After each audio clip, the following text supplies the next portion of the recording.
Brad Davis, Gene Anthony Ray, and Wade Domínguez were once the sex bombs that blew up the American screen. Their wild beauty, rippling muscles, and rebellious bad boy aura drove millions of viewers crazy, bringing in mountains of cash for Hollywood. Yet behind that illusion of invincible masculinity lay shattered souls, repressed sexualities, and a death sentence named AIDS. Audiences were mesmerized by their perfection, but they never knew the truth. When the epidemic ravaged those exquisite bodies, the Hollywood capitalists ruthlessly turned their backs. From male gods worshipped to the skies, the system reclassified them as defective goods. They had their livelihoods cut off, their insurance stripped away, and were thrown straight into the trash without an ounce of pity. Let's expose the most vicious purge in cinematic history, where Hollywood drained the physical life out of these three seductive icons, forcing them to waste away in silence solely to protect their box office contracts. In the mid-1970s, the industry found a highly lucrative source of this specific combustible energy in a young actor named Brad Davis. Before he became the poster child for gritty, uncompromising cinema, Davis was a product of severe domestic dysfunction. Born Robert Creel Davis in November 1949 in Tallahassee, Florida, his early life was entirely devoid of the stability required to build a healthy psychological foundation. His father, Eugene Davis, was a successful dentist, but also a chronic, severe alcoholic whose unpredictable behavior dictated the atmosphere of the household.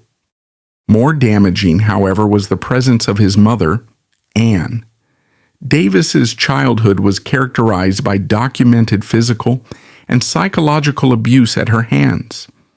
Years later, accounts from those closest to him, including his widow, would confirm that this abuse also crossed the line into sexual violation.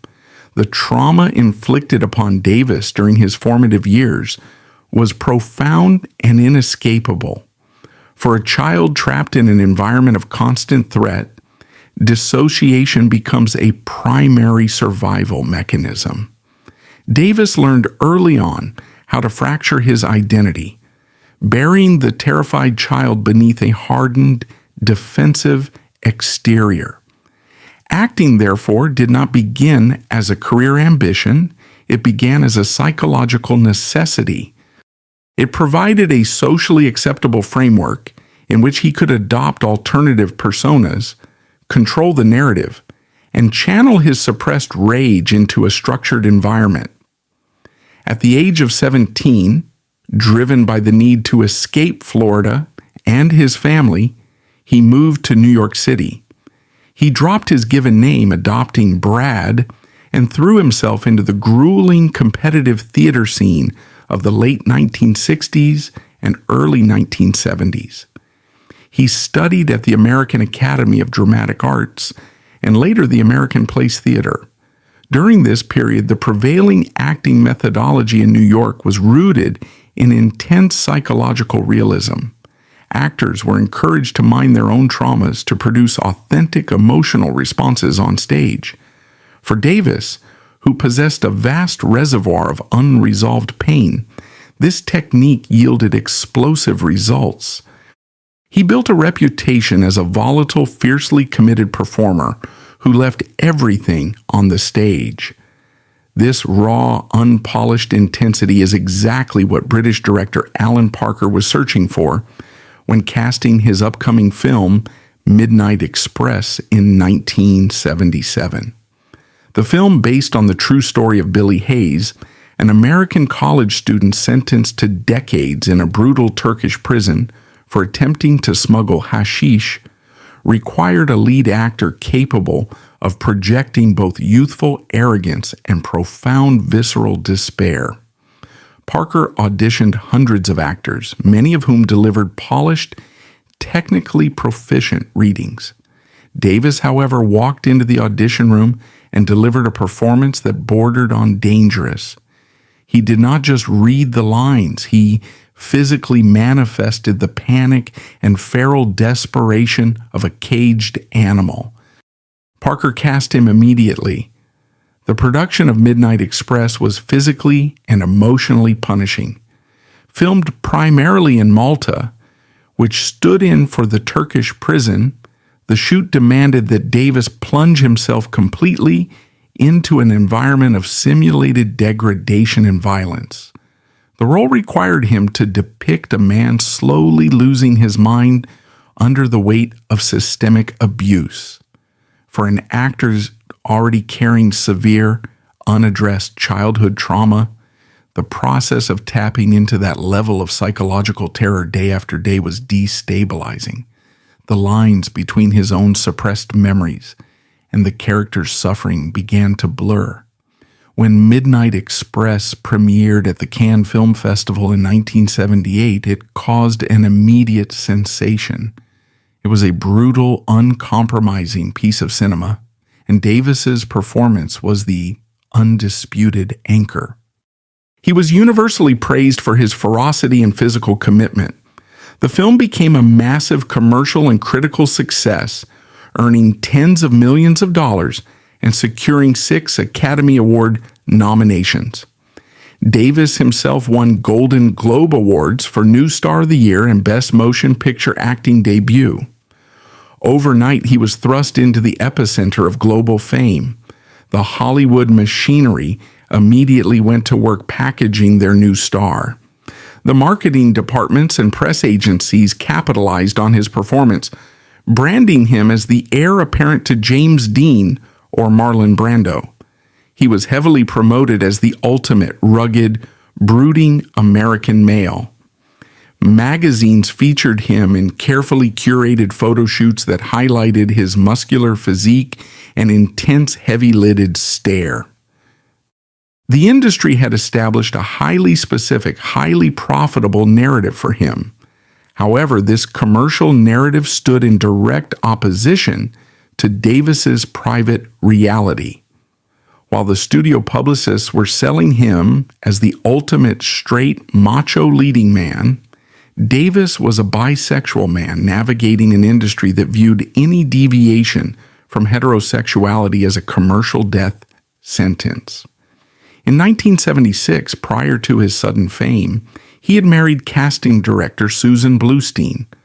Their relationship was deep and foundational, but Davis also maintained sexual and romantic relationships with men.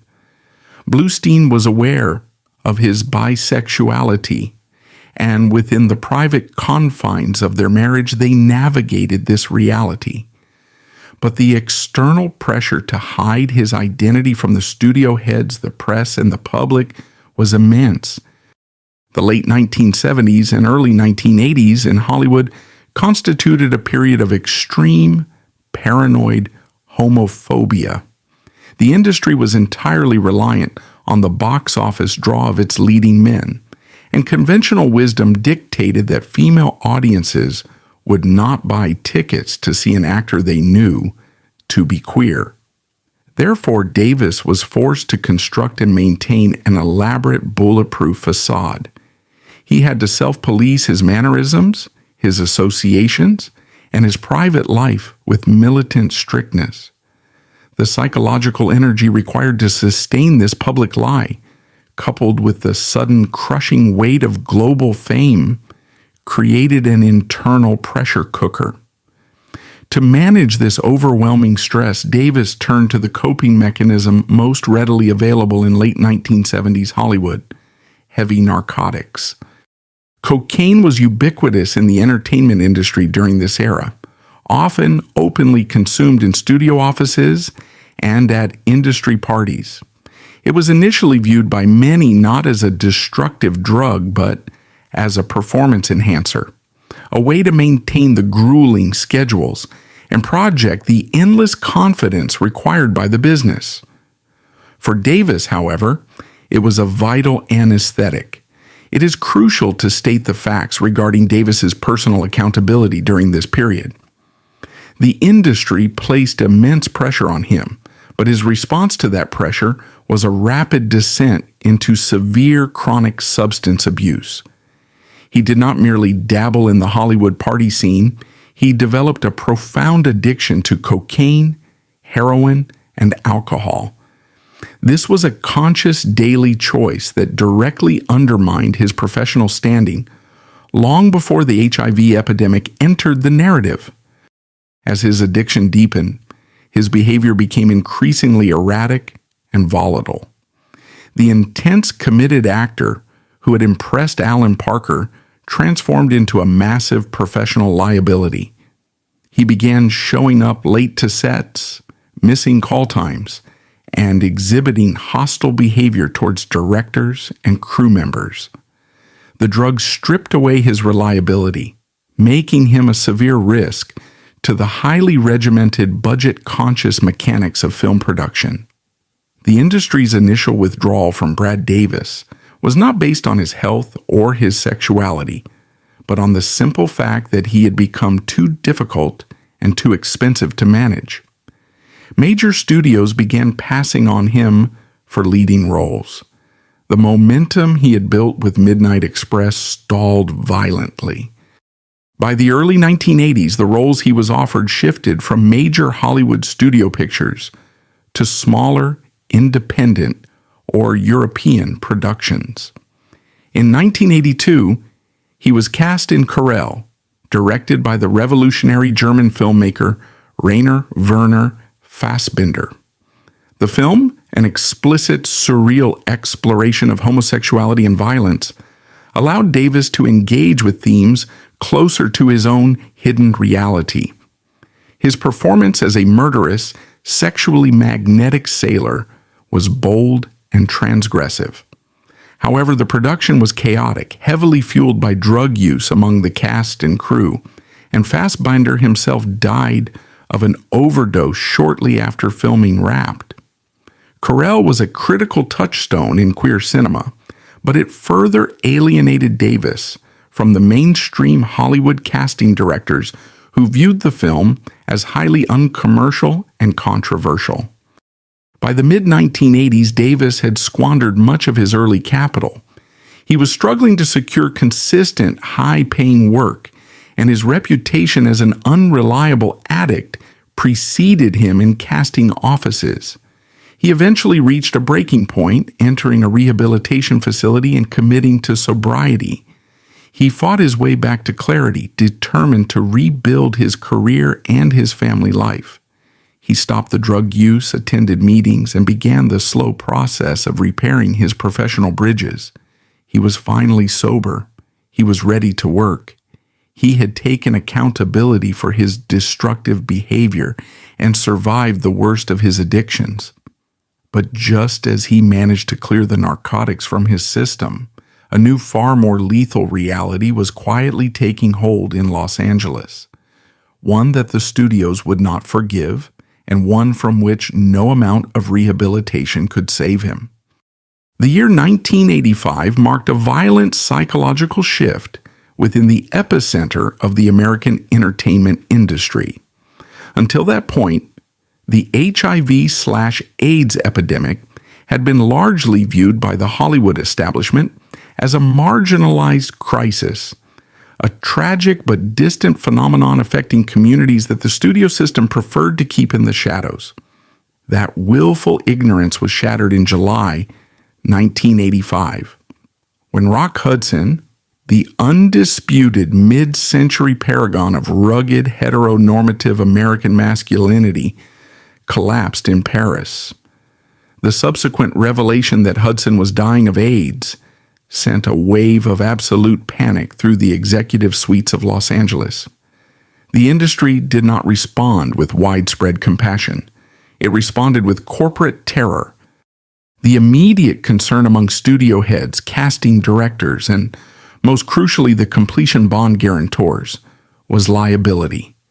If a star of Hudson's magnitude could harbor the virus while working on a major television production like Dynasty, anyone could. Almost overnight, the medical examinations required for production insurance were aggressively weaponized. Blood tests became mandatory. The presence of HIV antibodies instantly classified an actor as a catastrophic financial risk. There was no medical nuance applied, no consideration of the virus's latency period, and no union protection that could override the insurance company's veto. A positive test meant total, immediate, and permanent exile from the profession. It was within this climate of extreme paranoia and institutional purging that Brad Davis, having finally clawed his way into sobriety, received his diagnosis. In 1985, shortly after committing to a drug-free life and attempting to rebuild his fractured career, blood work confirmed he was HIV positive. The cruelty of the timing was absolute. Davis had just taken accountability for his substance abuse, facing down the demons that had derailed his trajectory following the massive success of Midnight Express. He was physically clean and professionally ready to work. Yet he was now harboring a virus that carried a guaranteed death sentence, both biologically and professionally. He understood the Hollywood machinery intimately. He knew that his history of erratic behavior and addiction had already eroded his political capital with the major studios.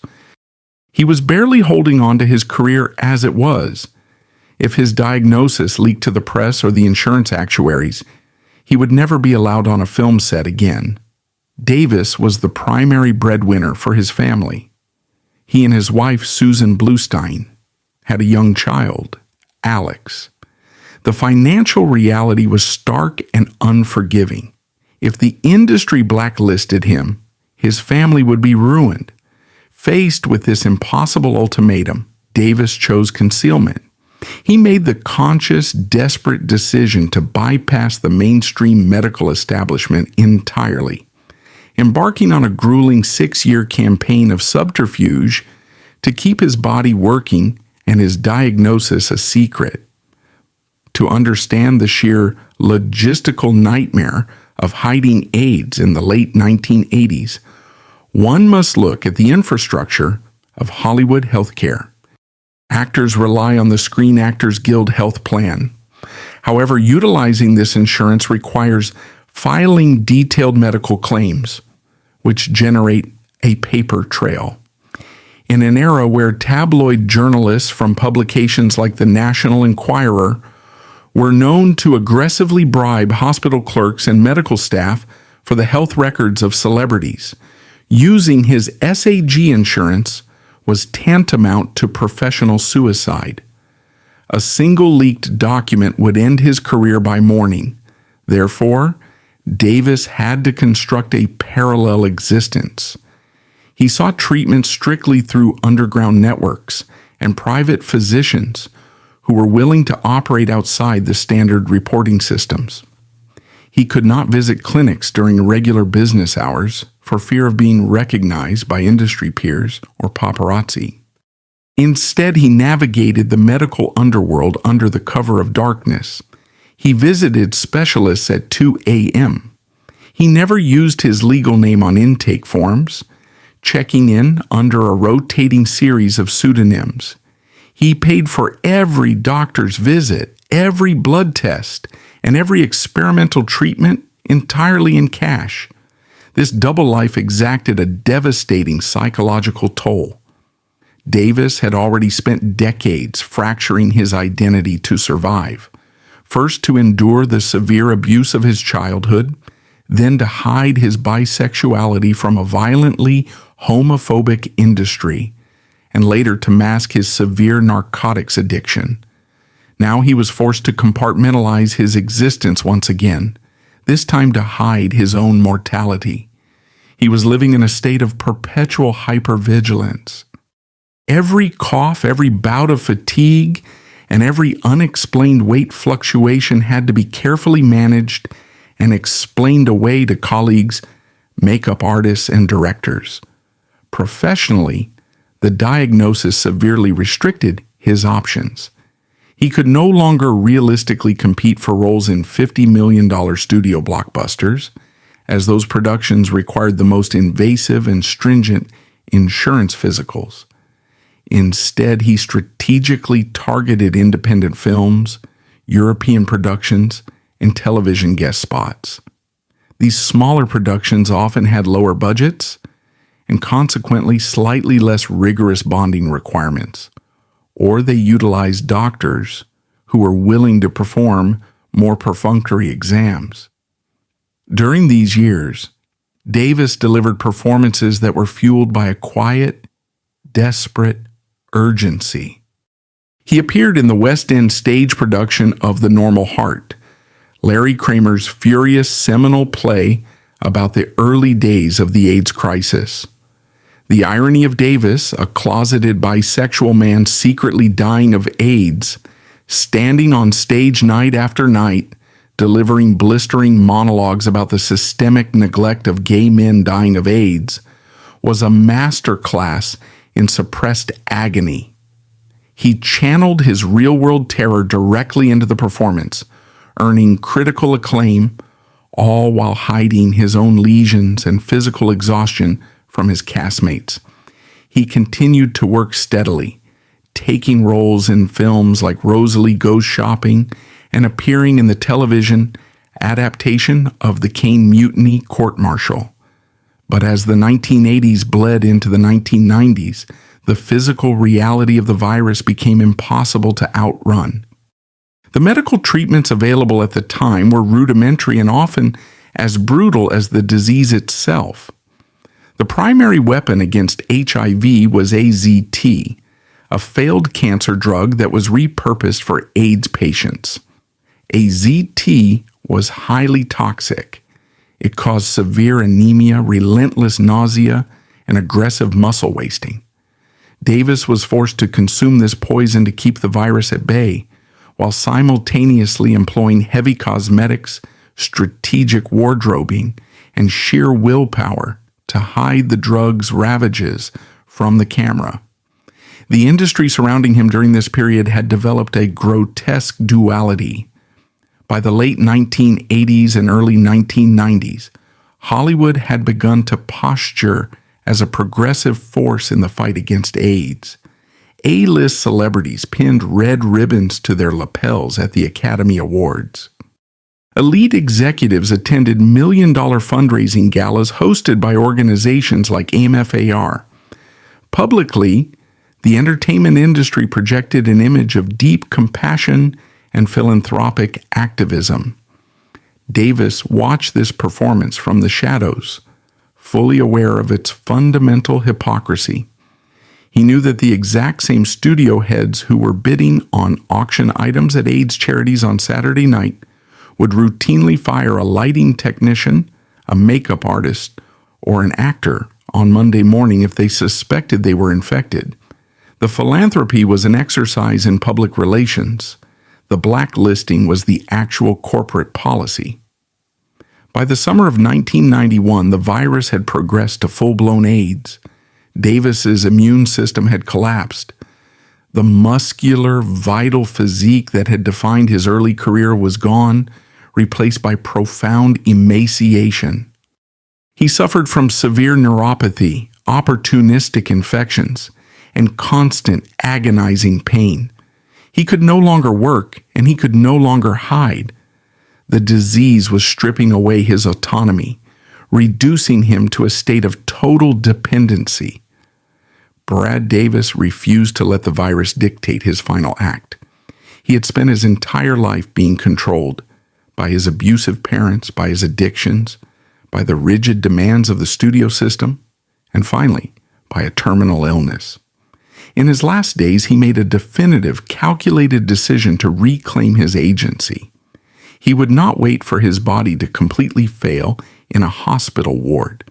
Surrounded by the medical establishment, he had spent 6 years evading. Before his death, Davis channeled his remaining energy into a searing indictment of the industry that had profited from his youth and abandoned him in his sickness. He drafted a book proposal, laying bare the brutal realities of navigating Hollywood with a terminal illness. He did not ask for pity, he demanded accountability. He documented the hypocrisy of the red ribbon galas, the ruthlessness of the insurance actuaries, and the forced isolation of the sick. He wrote with the clarity of a man who had nothing left to lose and nothing left to fear.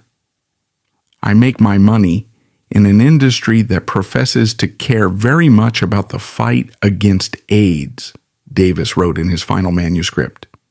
That gives umpteen benefits and charity affairs with proceeds going to research and care. But in actual fact, if an actor is even rumored to have HIV, he gets no support on an individual basis. He does not work. On September 8th, 1991, at his home in Los Angeles, surrounded by his wife and the few trusted friends who had known his secret, Brad Davis took control of his own exit. Unable to tolerate the physical degradation any longer and wishing to spare his family further trauma, he ended his life through an intentional overdose of medication. He was 41 years old. His death and the subsequent release of his fiercely critical manuscript sent a brief shockwave through the entertainment press. The media could not ignore the blistering accusations leveled by a man from beyond the grave. For a fleeting moment, the industry was forced to confront the ugly, transactional nature of its own policies. But the Hollywood machine is designed to absorb scandal and protect the bottom line. The completion bond requirements did not change. The stigma remained firmly in place. The system that had forced Brad Davis into a 2 a.m. medical underworld was still fully operational, waiting to ensnare the next generation of uninsurable talent. And across the country, another explosive, rebellious star of the 1980s was already caught in its gears, preparing to face an even more public and humiliating destruction. The studio system did not pause to mourn Brad Davis. His posthumous manifesto generated temporary discomfort in the press, but it did not alter the fundamental arithmetic of the entertainment industry. The completion bond algorithms remained intact. The morality clauses remained firmly embedded in performer contracts. The machine simply recalibrated its risk assessment, absorbed the PR hit, and continued extracting value from its remaining assets. During the early 1980s, one of the most highly leveraged and profitable assets in the television landscape was a dancer from Harlem named Gene Anthony Ray. If Brad Davis represented the intense, brooding cinematic rebel, Ray represented something entirely different: pure, kinetic, unfiltered street energy. He did not act out rebellion. He physically manifested it through movement. His trajectory from a marginalized teenager to a global television phenomenon, and his subsequent systematic destruction, serves as a brutal case study in how corporate television commodified Black queer talent, stripped it of its authenticity, and discarded it the moment it became a logistical liability. To comprehend the sheer magnitude of Ray's initial value to the industry, one must understand his origins. Born in May 1962, Ray possessed a terrifying raw talent. He had almost no formal dance training. He grew up performing on the streets of New York, absorbing the frantic, aggressive energy of the city. He briefly attended the Fiorello H. LaGuardia High School of Music and Art and Performing Arts, the very institution that would later form the basis of the Fame franchise, but he was expelled after a year for indiscipline. He was fundamentally unsuited to rigid academic structures. He was a natural outlier. Ironically, this exact untamed quality is what director Alan Parker, the same filmmaker who had harnessed Brad Davis's volatility for Midnight Express, required for his 1980 film, Fame. Parker was casting the role of Leroy Johnson, an illiterate, fiercely defensive, an explosively talented dancer from the inner city. When the 18-year-old Ray auditioned, skipping school to do so, he did not just perform the choreography, he attacked it. He possessed a gravity-defying athleticism and a deeply confrontational screen presence that could not be taught in a studio. Parker cast him immediately. The film fame was a critical and commercial triumph, but it was the subsequent television spin-off, launched in 1982, that transformed Ray into a global commodity. The television series sanitized the gritty edges of the film for network audiences, but Ray remained the undisputed focal point. When he danced, he routinely shattered the polite conventions of network television. He danced across cafeteria tables, he launched himself over taxicabs, and he brought a raw, muscular virility to the screen that captured millions of viewers every week. The show became a massive international export, particularly in the United Kingdom, where it sparked a cultural obsession with dance and performing arts. By 1982, Gene Anthony Ray was generating extraordinary wealth for MGM Television. The cast embarked on sold-out arena tours across Europe. The soundtrack albums went multi-platinum. At the zenith of this frenzy, Ray found himself performing at the Royal Variety Performance in London, executing high kicks just feet away from Queen Elizabeth II. He had been elevated from the streets of Harlem to the absolute pinnacle of international show business in less than 36 months. However, this spectacular ascent masked a profound and increasingly dangerous dissonance between the product MGM was selling and the human being who was delivering it. The character of Leroy Johnson was written as an aggressive, hyper-heterosexual, tough guy. He was marketed to teenage girls across the globe as a rebellious but ultimately safe heartthrob. The network executives demanded that Ray maintain this illusion flawlessly. But in reality, Gene Anthony Ray was an openly gay man whose personal style was flamboyant, boundary-pushing, and deeply entrenched in the underground queer culture of New York City. In the early 1980s, network television was a profoundly conservative medium. The executives at NBC and later in syndication operated under the strict belief that middle American advertisers would instantly pull their funding if a lead actor on a prime-time, youth-oriented show was revealed to be homosexual. Consequently, MGM imposed a suffocating glass closet upon Ray. He was explicitly instructed to suppress his natural mannerisms. His public appearances were heavily monitored by studio publicists to ensure he projected the requisite masculine swagger. He was a queer black man forced to daily inhabit a sterilized, straight persona to secure the financial interests of a predominantly white corporate hierarchy. The psychological friction of this enforced duality was immense. Ray was given millions of dollars, international adoration, and unprecedented access. Yet he was categorically denied the basic right to exist as himself in the daylight. To escape the suffocating constraints of the MGM set, he plunged into the nocturnal subculture of New York. When the cameras stopped rolling, Ray frequented legendary, unregulated venues like Studio 54 and the Paradise Garage. These spaces offered him the freedom and community he was denied in his professional life, but they were also heavily saturated environments where excess was the baseline. It is here that the narrative must critically assess Ray's personal accountability. The studio system created the pressure cooker, but Ray chose his method of pressure release. He did not merely participate in the nightlife, he embraced severe chronic substance abuse.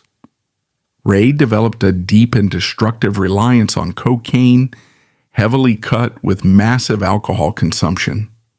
He used the narcotics initially as a mechanism to endure the relentless shooting schedules and the cognitive dissonance of his public life. But the habit rapidly metastasized into a crippling addiction.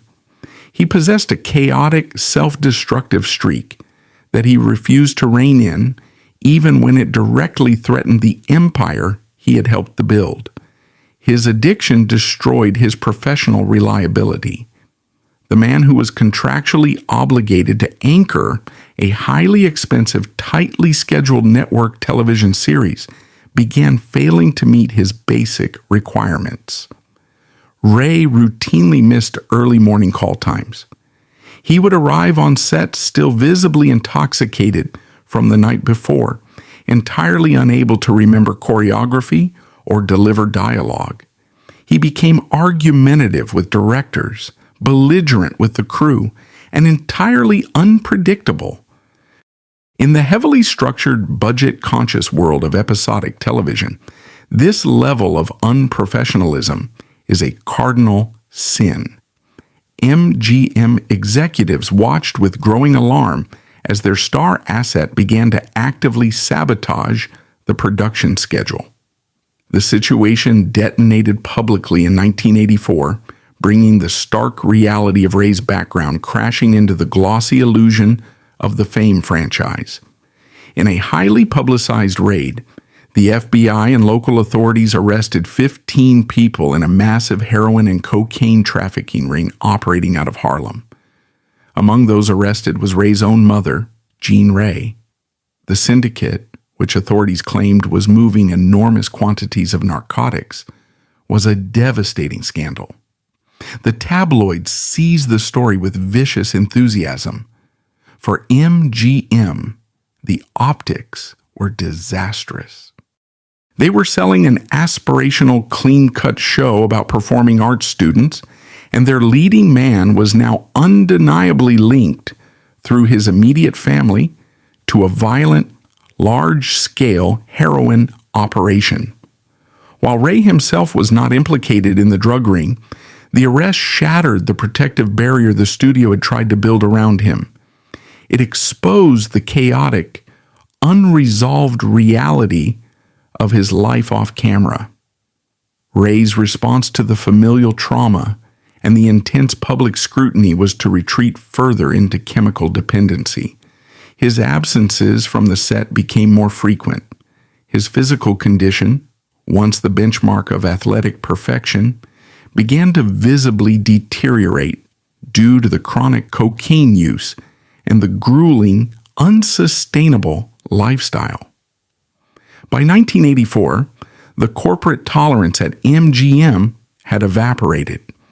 They had extracted the peak years of his physical vitality and secured the syndication rights that would pay them dividends for decades. The financial calculation shifted. Ray was no longer an indispensable asset. He was an expensive, unreliable liability surrounded by negative press. The network executives did not stage an intervention, nor did they offer the comprehensive rehabilitation support that might be afforded to a white executive in a similar crisis. They simply decided he was more trouble than he was worth. After repeatedly breaching his contract through his absences and erratic behavior, MGM fired Gene Anthony Ray from the television show that had made him a global icon. He was unceremoniously written out of the narrative. The studio machinery simply closed ranks, recast the void, and continued production without him. Ray was 22 years old. He had been given the world, forced to lie about who he was to keep it, and was now abruptly stripped of his platform, his steady income, and the rigid structure of the production schedule. He was cut loose into the New York nightlife with a severe addiction, immense unresolved trauma, and no institutional protection. But the loss of his television contract was merely the prelude to a far more devastating reckoning. As Ray spiraled deeper into the underground club scene, a new lethal variable was rapidly spreading through the precise communities he sought refuge in. His reckless, chemically fueled lifestyle was about to intersect catastrophically with a virus that the Hollywood establishment was already aggressively purging from its ranks. The industry had fired him for being an addict, but the true, horrific abandonment was yet to come. The immediate aftermath of Gene Anthony Ray's dismissal from fame in 1984 exposed the perilous financial reality of television contracts during that era. Today, a lead actor on a globally syndicated hit would possess a meticulously negotiated contract securing residual payments, back-end profits, and a robust safety net. In the early 1980s, the landscape was drastically different. Actors on episodic television were essentially high-paid wage laborers. When MGM terminated Ray's contract, they severed his only source of income.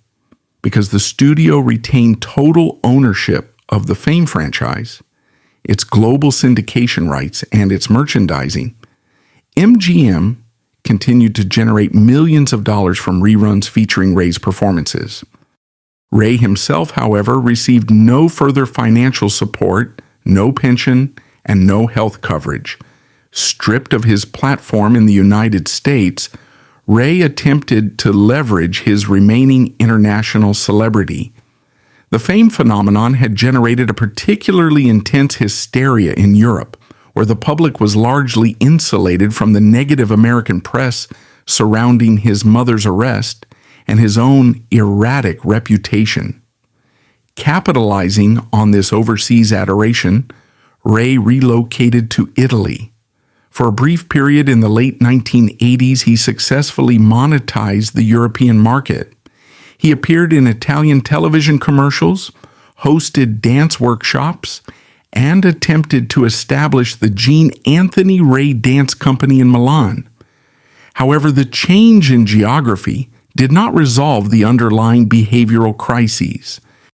Ray's professional ventures in Europe were severely compromised by the exact same factors that had destroyed his American television career. His chronic reliance on cocaine and alcohol escalated, fueled by the aggressive nightlife of Milan and Rome. Without the rigid, externally imposed discipline of a studio production schedule, his business operations rapidly unraveled. He lacked the financial literacy and administrative discipline required to manage a dance academy or coordinate international tours.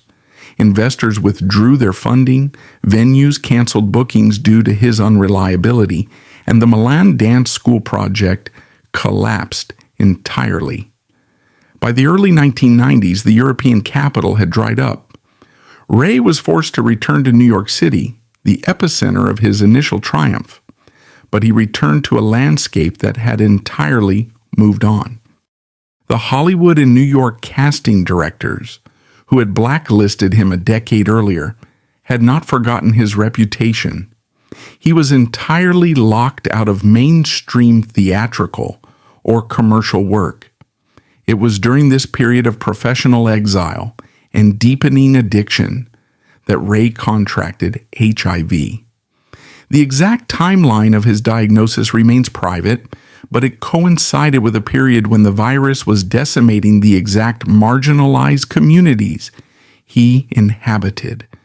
Unlike Brad Davis, who possessed the financial resources and domestic stability to build an elaborate, secretive medical infrastructure to combat the virus, Ray's decline was public, chaotic, and unmanaged.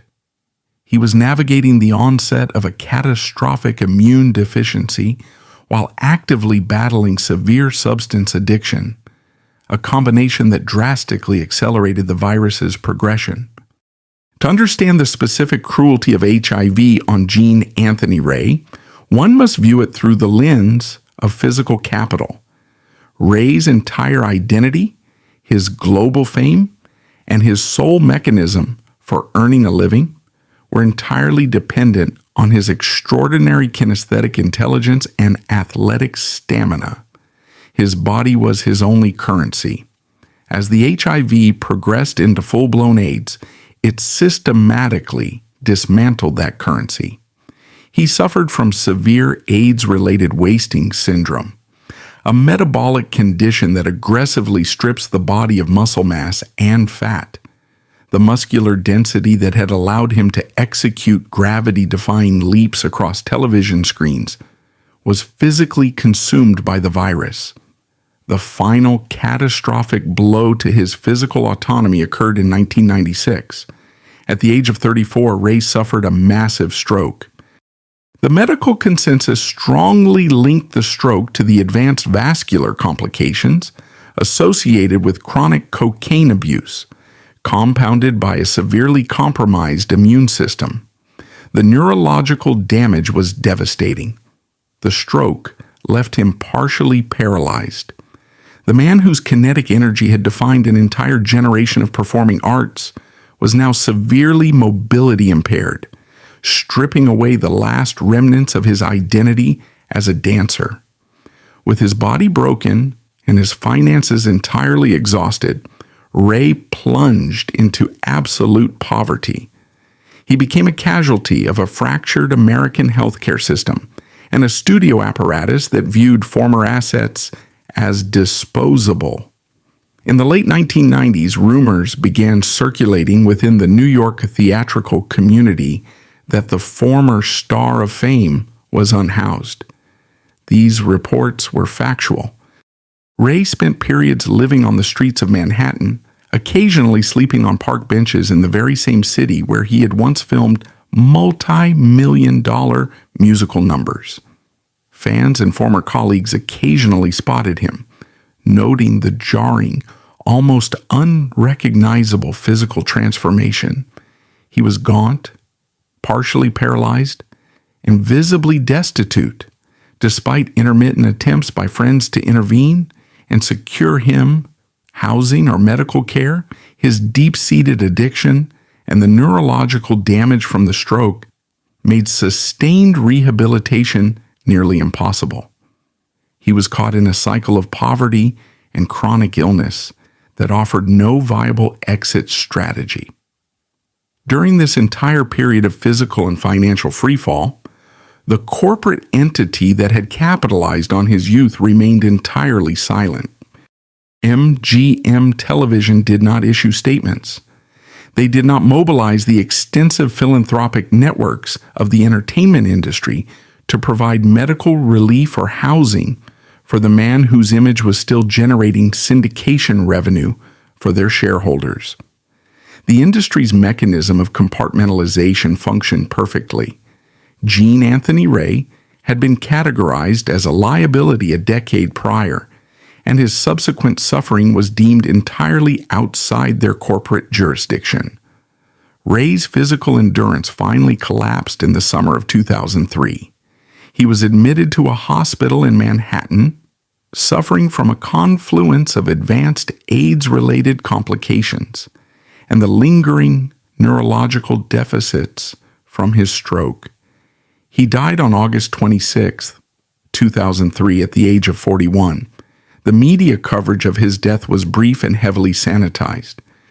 Obituaries acknowledged his explosive talent and the cultural impact of fame, but largely glossed over the brutal reality of his final years, his homelessness, and the systemic abandonment by the industry.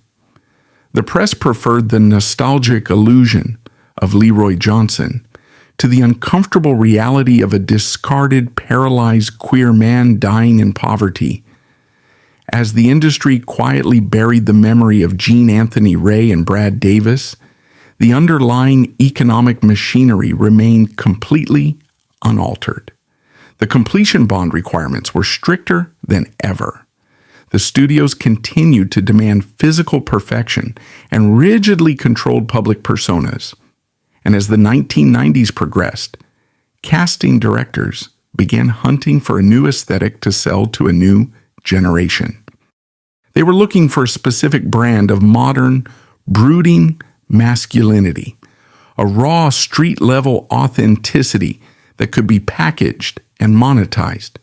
They found this exact highly profitable combination in a young, fiercely compelling actor named Wade Domínguez.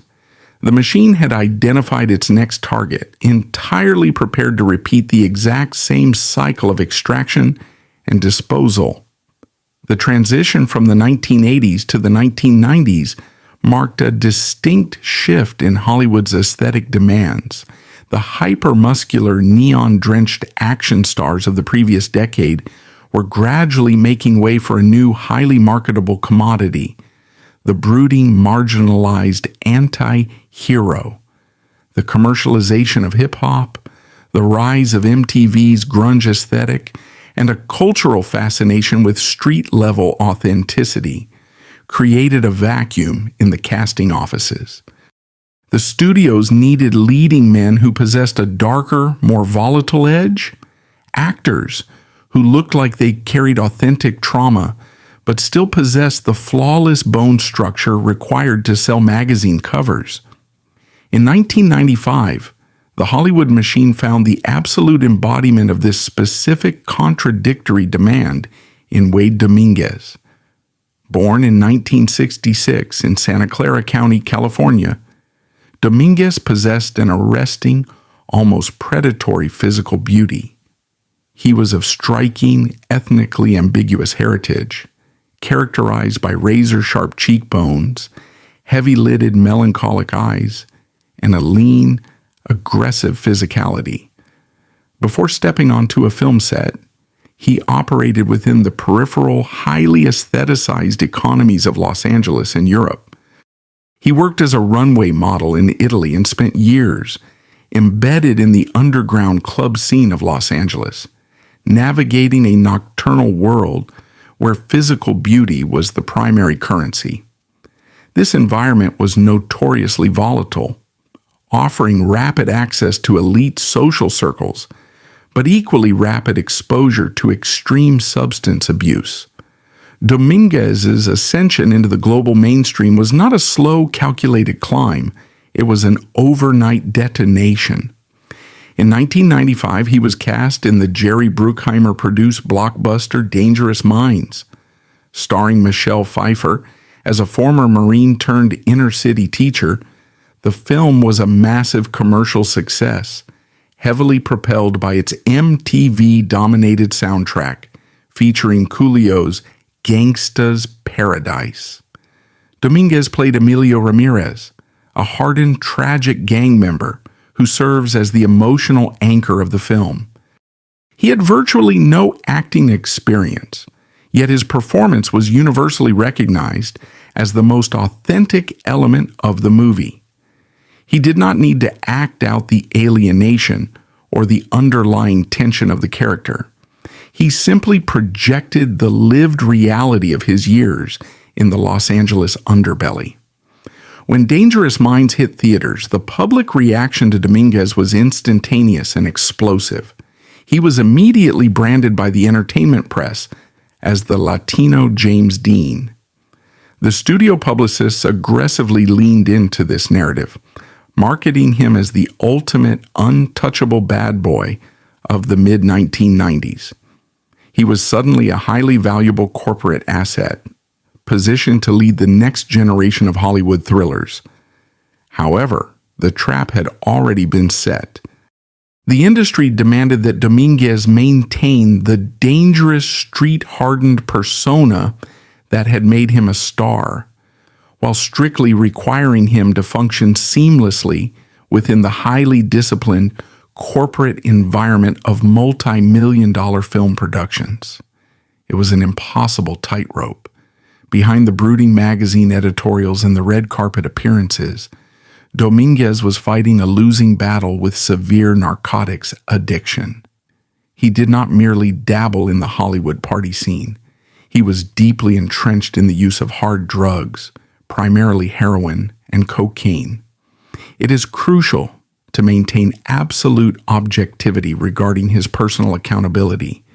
The pressures of sudden global fame were immense, but Dominguez's reliance on intravenous drugs and heavy narcotics was a conscious, sustained choice that directly compromised his professional standing and biologically destroyed his immune system. By the time he achieved his massive breakout in 1995, the biological clock was already winding down. Dominguez contracted HIV. The medical landscape of the mid-1990s was undergoing a profound transition. The introduction of highly active antiretroviral therapy, often referred to as the AIDS cocktail, occurred around 1996. For the first time, HIV was becoming a manageable chronic condition for those who had access to the drugs and bodies resilient enough to withstand the severe side effects. However, for Dominguez, the medical breakthrough arrived too late, and its efficacy was entirely nullified by his ongoing severe drug addiction. The combination of chronic heroin use, profound malnourishment, and a decimated immune system allowed the virus to aggressively mutate into full-blown AIDS. Simultaneously, the corporate landscape of Hollywood had not progressed at all. The introduction of new medications did not alter the cold calculations of the completion bond guarantors. The actuaries did not care about viral loads or T-cell counts. They cared about liability. Despite the shifting public discourse around AIDS, the systemic rule remained absolute. If the insurance company discovered an actor had HIV, that actor would be immediately deemed uninsurable, and their career would end that same afternoon. Faced with the exact same corporate death sentence that had forced Brad Davis into hiding a decade earlier, Dominguez made the same desperate calculation. He chose absolute secrecy. He realized that his physical beauty, the razor-sharp jawline, and the intense gaze that had made him famous was his only leverage. If he could keep up the physical illusion, he could keep working. He desperately needed the money to fund both his escalating medical bills and, tragically, his ongoing addiction. He was quickly cast in a series of gritty, mid-budget thrillers, capitalizing on his Dangerous Minds notoriety. He shot City of Industry in 1997, alongside Harvey Keitel and later The Taxman. But by 1997, the physical reality of his disease could no longer be easily managed. He was suffering from severe AIDS-related cachexia, the brutal wasting syndrome that literally consumes the body's muscle and fat reserves. The physical asset that Hollywood had commodified was actively deteriorating. The psychological horror of his final years on set cannot be overstated. Dominguez was forced to weaponize his own physical degradation. He arrived on sets exhausted, battling severe opportunistic infections, night sweats, and neuropathy. To bypass the mandatory insurance physicals, he relied on a network of private doctors, paying in cash and operating entirely off the official grid. To hide the visible ravages of the disease from the cameras, the production process became an exercise in morbid illusion. Makeup artists, some of whom were completely unaware of his diagnosis, were instructed to apply increasingly heavy layers of foundation and contouring to mask the hollows in his cheeks, the dark bruising around his eyes, and the pallor of his skin. Wardrobe departments dressed him in strategically padded clothing or bulky jackets to hide his severe weight loss. The lighting directors adjusted their rigs using softer, diffused light to fill in the sunken contours of his face. The film industry, which had initially celebrated him for his raw, unpolished authenticity, was now aggressively painting over a dying man to protect their financial investments. The executives and producers either did not know or willfully chose not to see the reality of the situation.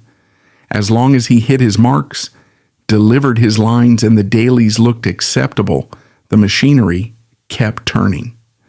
The bad boy illusion had to be maintained at all costs. Dominguez was pushing his failing body to the absolute limit. He was not acting out of a deep artistic drive. He was acting out of sheer, unadulterated survival instinct. He knew that the moment he stopped working, the money would stop, the medical care would vanish, and the Hollywood apparatus would discard him without a second thought. He was trapped in a grueling cycle of shooting schedules, heavy narcotics, and failing health, locked inside a glass cage constructed by his own image. The production of his final film, Shadow of Doubt, directed by Randall Kleiser, was an exercise in physical endurance. Dominguez was visibly frail. The athletic menace he had projected just 3 years earlier in Dangerous Minds had entirely evaporated. The crew watched as he struggled to maintain his energy between takes, often requiring periods of rest just to stand under the heavy studio lights. Yet, he forced himself through the production schedule, driven by a stubborn, fierce pride. He was determined to fulfill his contractual obligations. He was determined to prove that he was not a liability. He was determined to finish the job before his body finally gave out. The physical reality of Wade Domínguez's condition finally outpaced his ability to mask it. In August 1998, he was admitted to Midway Hospital in Los Angeles. At 32 years old, his immune system was entirely decimated. The official admission noted severe respiratory complications, a direct end-stage result of AIDS. He was largely immobilized and required continuous oxygen. Despite his critical condition, the primary focus remained on his final unreleased project, Shadow of Doubt. The film was in post-production. The producers had a vested financial interest in the lead actor's performance, and Dominguez, entirely aware of his impending death, requested to see the rough cut. A television monitor and a VHS tape were brought directly into his hospital room. Witnesses present during this screening noted a distinct reaction. Dominguez did not express regret over his physical state. He wept out of sheer professional pride. He had successfully manipulated the lighting, the wardrobe, and his own failing anatomy to deliver a cohesive performance. He had fulfilled the terms of his contract. He had outlasted the studio's risk algorithms and crossed the finish line on his own terms. He died shortly after the screening, on August 26, 1998. In a chilling, unscripted historical coincidence, it was the exact same calendar day that Gene Anthony Ray would pass away exactly 5 years later. Two distinct generations of discarded talent, bound together by the same tragic exit date. The immediate reaction from the Hollywood apparatus was an exercise in clinical crisis management. The death of a heavily marketed 32-year-old sex symbol posed a direct threat to the commercial viability of his upcoming releases. The public relations protocol for this scenario was well established. The objective was to control the narrative, sanitize the cause of death, and protect the asset's market value posthumously. Within hours of his passing, publicists and industry representatives coordinated with the major entertainment trades, including Variety and The Hollywood Reporter. They drafted and distributed an obituary that explicitly listed the cause of death as respiratory failure. The word AIDS was categorically omitted from all official press releases. The narrative of the rugged, invincible bad boy was preserved for the ticket-buying public. The industry maintained the illusion until the very end, effectively erasing the reality of his disease to ensure the box office returns remained unaffected. When examining the trajectory of Dominguez alongside Gene Anthony Ray and Brad Davis, the narrative must pivot to a direct assessment of the systemic architecture they operated within, juxtaposed against their personal accountability, the intersection of their careers provides a transparent look into the glass closet of the late 20th century, a structural trap designed by studios to maximize profit while minimizing social friction. The business model was straightforward: synthesize raw, often aggressive male sexuality, package it into a digestible format, and sell it to a global audience. The studios utilized the physical bodies of these men as primary marketing tools. However, the men inhabiting these bodies were fundamentally incompatible with the rigid, heteronormative requirements of the corporate brand. Davis and Ray were queer men operating in an aggressively homophobic corporate environment. Dominguez was a man whose background in the unregulated Los Angeles underbelly clashed violently with the disciplined requirements of multi-million-dollar production schedules. The psychological mechanism required to survive this dichotomy was severe compartmentalization. The studios mandated public compliance through morality clauses embedded in their contracts. These legal stipulations granted the employer the unilateral right to terminate the agreement if the actor engaged in behavior that alienated the target demographic. To maintain their income, these men had to construct impenetrable public facades. This sustained suppression directed them toward the only available unmonitored environments, the underground club networks of Los Angeles, New York, and Europe. These spaces operated outside the jurisdiction of studio publicists and insurance doctors. They offered temporary autonomy, but they were also the primary distribution centers for high-grade narcotics. It is here that the facts of personal accountability must be stated without filtration. The Hollywood infrastructure was transactional and highly restrictive, but it did not force a needle into anyone's arm. Davis, Ray, and Dominguez made conscious, repeated decisions to engage in chronic, heavy substance abuse. They utilized heroin, cocaine, and extreme alcohol consumption. This was not a temporary lapse in judgment. It was a sustained operational baseline for all three men. Their addictions directly violated the terms of their employment. Film and television productions are highly synchronized logistical operations that cost hundreds of thousands of dollars per day to maintain. When an actor fails to appear for a call time due to intoxication, or requires hours of delay to sober up, they are actively hemorrhaging the investor's capital. Long before HIV entered their bloodstreams, their drug use had already categorized them as high-risk, unreliable laborers. This presents a complex historical debate regarding the industry's culpability. The narrative of the marginalized artist destroyed by a ruthless corporate machine is partially accurate, but incomplete.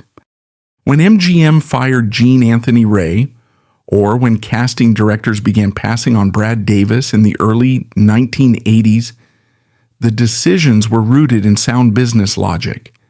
They were mitigating risk. An active intravenous drug user is fundamentally uninsurable. When the AIDS epidemic struck, it acted as an accelerant to a fire that these actors had already started. The virus targeted individuals with compromised immune systems, and years of chronic drug abuse had severely degraded their biological defenses. The completion bond companies, operating purely on actuarial data, viewed HIV-positive individuals as guaranteed financial losses. The bond companies did not deal in morality, homophobia, or empathy. They dealt in statistics. From a strictly legal and financial perspective, the system functioned exactly as it was designed to function. It identified liabilities and excised them to protect the capital. The controversy lies not in the fact that the studios protected their investments, but in the absolute lack of institutional infrastructure to support the human beings who generated that initial wealth. The industry was entirely willing to look the other way regarding rampant cocaine use, provided the actor hit their marks and the film wrapped on time.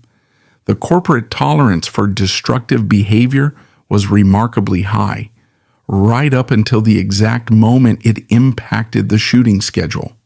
Once that line was crossed, the severing of ties was absolute. There were no employer-sponsored rehabilitation programs, no medical safety nets, and no transitional support. The actors were stripped of their Screen Actors Guild health insurance at the exact moment they required it most. They were ejected from the highly structured, heavily funded ecosystem of Hollywood and dropped directly back into the environments that had fostered their addictions, now carrying a terminal diagnosis. The machine extracted the prime years of their physical vitality, retained the syndication and distribution rights in perpetuity, and left the individuals to finance their own medical care and manage their physical decline in total isolation. The deaths of Brad Davis, Gene Anthony Ray, and Wade Domínguez did not trigger an industry-wide reckoning. There was no systemic overhaul of studio employment practices or insurance protocols. Following Davis's death in 1991, his posthumous manuscript, which aggressively detailed the hypocrisy of Hollywood's philanthropic posturing, generated a brief, uncomfortable media cycle. However, the studio conglomerates simply absorbed the public relations friction. By the time Dominguez died in 1998, the media apparatus was still actively complicit in the cover-up, printing sanitized obituaries that listed respiratory failure to protect the marketability of his final unreleased films. Ray's death in 2003 was relegated to nostalgic footnotes, completely detached from the brutal, unhoused reality of his final years. The lasting significance of their stories lies in the exposure of the entertainment industry's foundational infrastructure. The underlying financial architecture, the very mechanisms that ultimately forced these men into the medical underground, remained entirely intact. Corporate risk assessors continued to dictate casting decisions based strictly on cold liability equations. While medical advancements eventually transformed HIV into a manageable chronic condition, the corporate reflex to immediately discard any actor that posed a financial threat to the production schedule did not change. The era that Davis, Ray, and Dominguez navigated serves as a definitive historical marker. It documents the exact point where the peak commodification of the male physique collided with a lethal health crisis, proving that in the hierarchy of Hollywood, corporate capital always supersedes human preservation. Brad Davis, Gene Anthony Ray, and Wade Domínguez were extraordinary kinetic talents who defined the visual aesthetics of their respective decades. Their on-screen magnetism generated immense wealth and cemented their status as cultural icons for a generation of audiences. But their collective narrative violently strips away the glamorous facade of the film and television business, revealing an industry that functions as a cold, transactional machine. The ultimate tragedy of these three actors is that they were trapped by the very attributes that made them valuable. The Hollywood apparatus commodified their rugged, rebellious masculinity. It demanded absolute physical perfection while legally enforcing a suffocating public conformity, creating an environment of intense psychological friction. While it is a factual reality that Davis, Ray, and Dominguez bore personal accountability for the severe substance addictions that critically undermined their professional reliability, the corporate response to their physical decline was systematically ruthless. The studios eagerly profited from the illusion of the dangerous, broken rebel on camera, but they possessed absolute zero tolerance for the reality of a broken human being off camera.